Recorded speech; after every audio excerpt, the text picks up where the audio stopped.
اور جو لوگ خوف رکھتے ہیں کہ اپنے پروردگار کے روبرو حاضر کیے جائیں گے اور جانتے ہیں کہ اس کے سوا نہ تو ان کا کوئی دوست ہوگا اور نہ سفارش کرنے والا، ان کو اس قرآن کے ذریعے سے نصیحت کرو تاکہ پرہیزگار بنے۔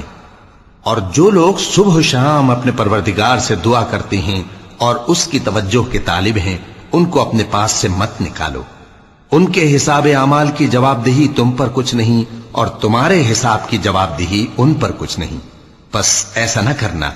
اگر ان کو نکالو گے تو ظالموں میں ہو جاؤ گے۔ اور اسی طرح ہم نے بعض لوگوں کی بعض سے آزمائش کی ہے کہ جو دولت مند ہیں وہ غریبوں کی نسبت کہتے ہیں کیا یہی لوگ ہیں جن پر اللہ نے ہم میں سے فضل کیا ہے؟ کیا اللہ شکر کرنے والوں سے واقف نہیں؟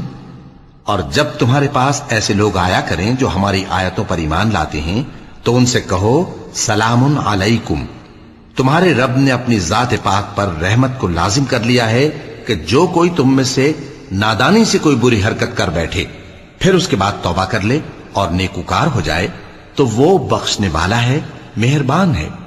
اور اسی طرح ہم اپنی آیتیں کھول کھول کر بیان کرتی ہیں تاکہ تم لوگ ان پر عمل کرو، اور اس لیے کہ گنہگاروں کا رستہ ظاہر ہو جائے۔